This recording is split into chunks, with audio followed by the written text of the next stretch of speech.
نمازیں پڑھتے جیسے کہ ہم نمازیں پڑھتے ہیں وَيَصُومُونَ كَمَا نَصُومُ اور یا رسول اللہ وہ روزے رکھتے ہیں جیسے کہ ہم روزے رکھتے ہیں وَيَتَصَدَّقُونَ بِفُضُولِ أَمْوَالِهِمْ اور یا رسول اللہ وہ اپنے زائد مالوں کو اللہ کی بارگاہ میں خرچ کرتے ہیں یا رسول اللہ وہ نمازیں پڑھتے ہم بھی نمازیں پڑھتے یہاں تک برابر تھے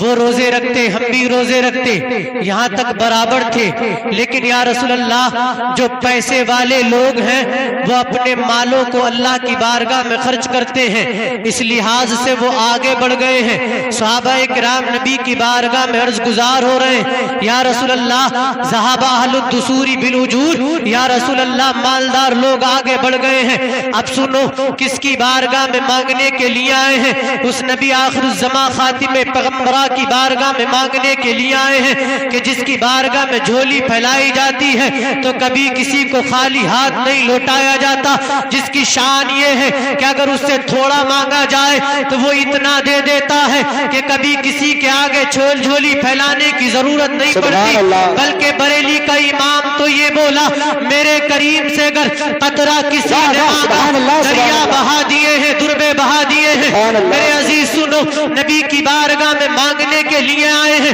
عرض گزار ہوتے یا رسول اللہ مالدار لوگ ہم سے آگے بڑھ گئے یصلون کما نصلی ویصومون کما نصوم ویتصدقون بفضول اموالہم یا رسول اللہ وہ نمازیں پڑھتے ہم بھی نمازیں پڑھتے ہیں وہ روزے رکھتے ہم بھی روزے رکھتے ہیں وہ اپنے مالوں کو اللہ کی بارگاہ میں خرچ کرتے ہیں لیکن ہمارے پاس مال نہیں ہے تو ہم کیا کریں میرے آقا فرماتے ہیں اے میرے صحابہ سنو بکل تسبیحۃ صدقہ کل تکبیرۃ صدقہ کل تحمیدۃ صدقہ امر بالمعروف صدقہ ونہی عن المنکر صدقہ میرے نبی فرماتے ہیں اے میرے صحابہ پریشان مت ہونا تمہارے پاس مال نہیں ہے تو سنو تم سبحان اللہ کہو تمہارے لیے یہ صدقہ ہے تم الحمدللہ کہو تمہارے لیے یہ صدقہ ہے تم اللہ اکبر کہو تمہارے لیے یہ صدقہ ہے تم اچھائی کا حکم دو تمہارے لیے یہ صدقہ ہے تم برائی سے روکو تمہارے لیے یہ صدقہ ہے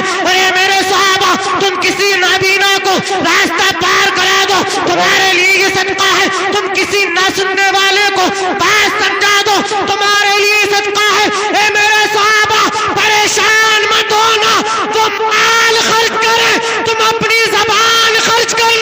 تم بھی صدقہ کر کے ان سے آگے بڑھتے چلے نعرہ تکبیر نعرہ رسالت آمد مصطفیٰ عظمت مصطفیٰ